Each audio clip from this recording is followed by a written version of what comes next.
Welcome to all of you. Myself, Mr. Kale Prasad Anil, lecturer at Mula Education Societies, Mula Rural Institute of Pharmacy, Sonai. Today we will going to discuss sterile manufacturing.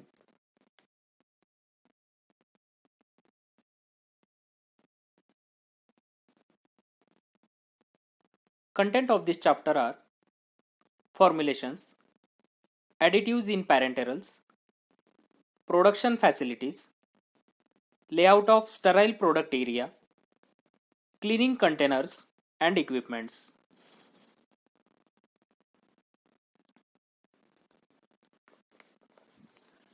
Usually, the sterile products are those dosage forms which are free from microorganisms. These include parenteral preparations, ophthalmic preparations, and irrigating fluids. The parenteral products are directly injected in the body. So let us start with the point formulation. In that we have to study first point, vehicle. The most useful and commonly used vehicle for parenterals is water for injection. It should be free from ions and pyrogens. The water for injection must be prepared by distillation or reverse osmosis process and rendered free from ions by passing through an ion exchange resin. Next one, sterile water for injection. It is the water for injection sterilized and suitably packed. It contains no antimicrobial agent or other added substance. The other non-aqueous vehicles used for intramuscular injection are vegetable oils such as cottonseed oil, peanut oil, olive oil, glycerin, ethyl alcohol, propylene glycol, etc.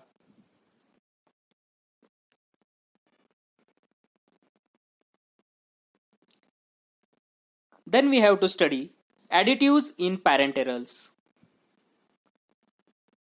Usually, to maintain the quality of the injection until its time of administration, the additives used in parenterals should be of highest purity.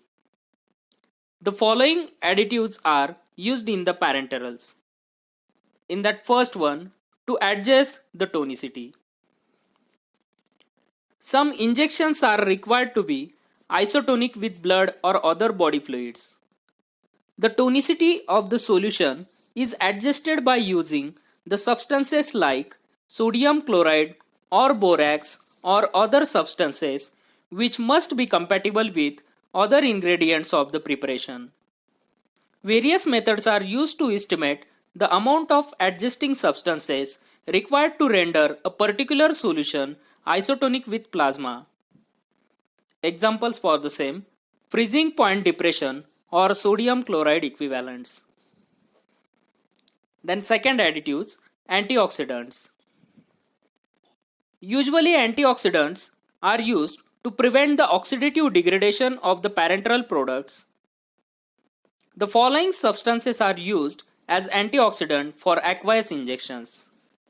Examples for the same: sodium bisulfite, sodium formaldehyde, sulfoxylate, thiourea, acetone, sodium metabisulfite, sodium thiosulfate, and ascorbic acid. And for oily injections, where antioxidants are used like alpha tocopherol, BHA, BHT, and propyl gallate. The next additives are antimicrobials. Usually these antimicrobials are used in the parenteral products to prevent the microbial growth, especially in multidose containers. During the withdrawal of the dose, the product may get contaminated. Hence, to maintain the sterility of the product, the following antimicrobial agents are added in the adequate proportion. like cresol 0.5%, chlorocresol 0.2%, benzalkonium chloride 0.001%, chlorobutanol 0.5%, phenyl mercuric nitrate 0.002%, and benzyl alcohol 1%. Then next one, stabilizers. The stability of the preparation is most important factor in determining the quality of product. The parenterals are more liable to decomposition through oxidation and hydrolysis. This can be prevented by adding antioxidant in the formulation or packing the product in an inert atmosphere of nitrogen or carbon dioxide. Usually the use of EDTA in the preparation complexes the metal ions and thus reduces the risk of degradation. The next point, buffers. The use of buffering agents to maintain the pH of the parenteral product during its storage is important for preventing the degradation by ionization or by interaction of product with the material of the container. Generally used buffering system are citrates, phosphates, acetates of sodium, potassium, calcium, and magnesium. The next point, suspending, emulsifying, and wetting agents. Usually to maintain the particle size of suspension and prevent flocculation and caking, the wetting agents are used. Example for the same, Twin 80, sorbitan trioleate. The suspending agents used are like sodium CMC, methyl cellulose, acacia, gelatin, polyvinyl pyrrolidone. The most commonly used emulsifying agent for parenterals is lecithin. The next point, production facilities. It is not only the quality of raw materials that gives best quality product, but also the environment in which the product is manufactured and the manner of manufacturing process plays an important role in delivering the parenteral product. Next point, layout of sterile product area. The entire area is divided into 5 different areas such as cleanup area, preparation area, aseptic area, quarantine area, and packaging area.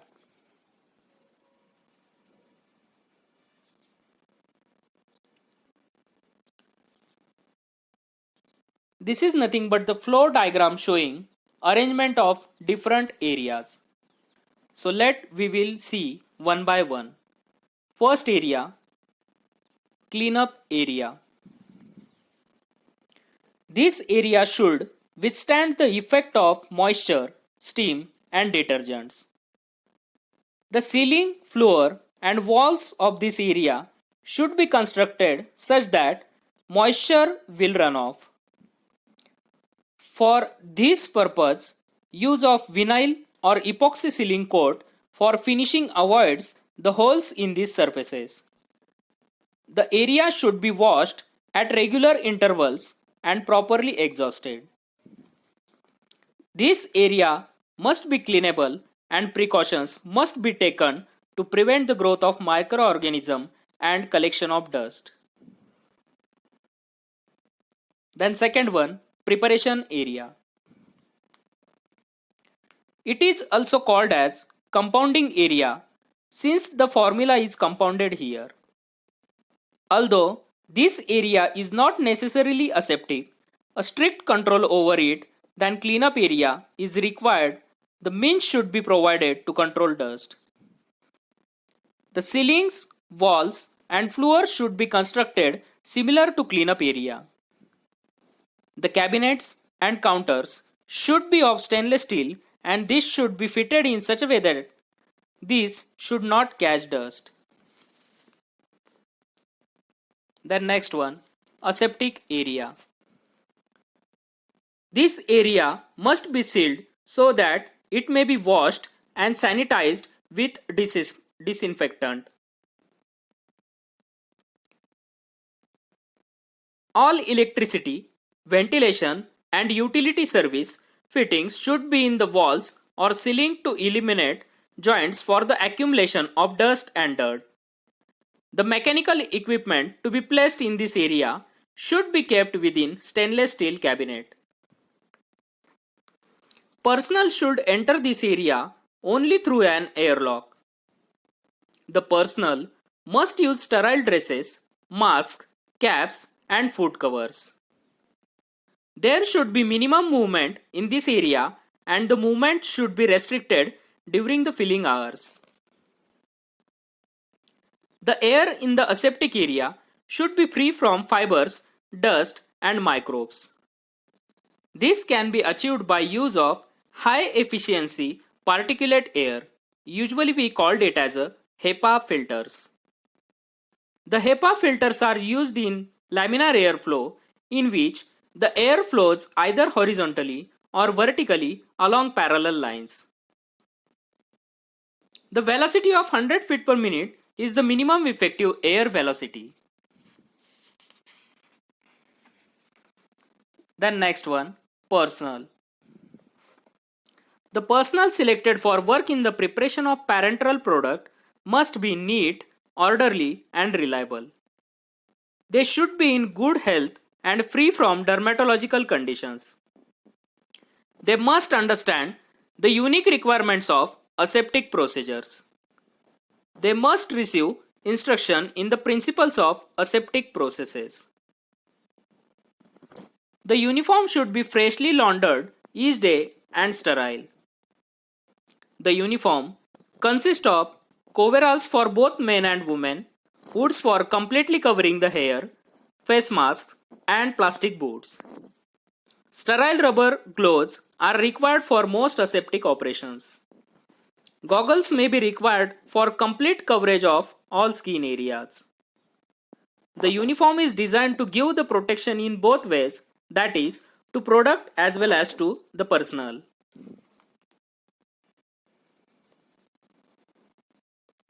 Then next point, we have to study about cleaning containers and equipments.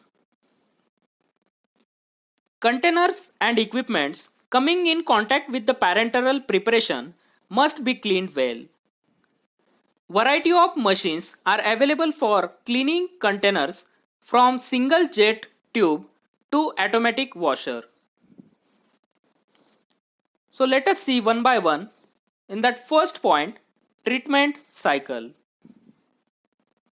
The cycle of treatments to be employed for cleaning will vary with the condition of the containers to be cleaned. Usually, the dirt can be removed by vigorous rinsing with water. Detergents are not used for new containers because of the risk of leaving detergent residues. A thermal shock sequence is usually employed for loosening the debris that gets adhered to the container well. Only air rinse is used for new container if it is to be used for dry powder. Then second point, machinery for containers. Different machineries are available for cleaning large number of containers.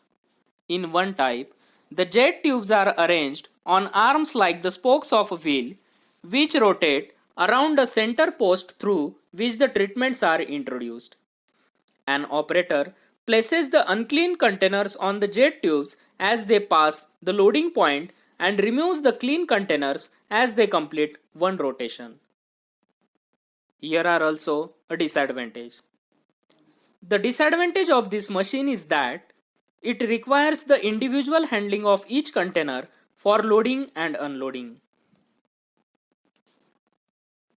The next one, rack loading washer. Racks are prepared to fit over the open ends of ampoules or vials as they are found in shipping cartons. Carton is inverted to transfer the containers to washer without handling them individually. A battery of jet tubes is arranged to enter each container positioned in the rack. The clean containers may be removed in the rack and transferred to a box for dry heat sterilization and storage. The next point, handling of containers. After cleaning, the wet containers are more liable to contaminate than dry ones. Hence, these wet, rinsed containers should be protected by laminar airflow of clean air or covered within a stainless steel box and dry heat sterilized. The next point, cleaning of closures. The rubber closures are gently agitated in hot solution of 0.5% sodium pyrophosphate. The closures are then removed from solution and rinsed several times or continuously for prolonged time with water and finally with filtered water for injection. The wet closures are then sterilized by autoclaving and stored in closed container until ready for use. If closures are required dry for use, then they are vacuum dried at temperature 100 degrees Celsius. And last point from this point, equipment. Before cleaning, all equipment should be disassembled as much as possible to provide access to internal structure. The surface should be scrubbed thoroughly with a stiff brush using the detergent. Particularly the joints, crevices, screws, threads, and other structure where debris is apt to collect should be cleaned thoroughly. The cleaning is accomplished with scrubbing action of high pressure spray delivering hot detergent solution from tanks. Rubber tubing and rubber parts must be washed same as rubber closures. Thank you.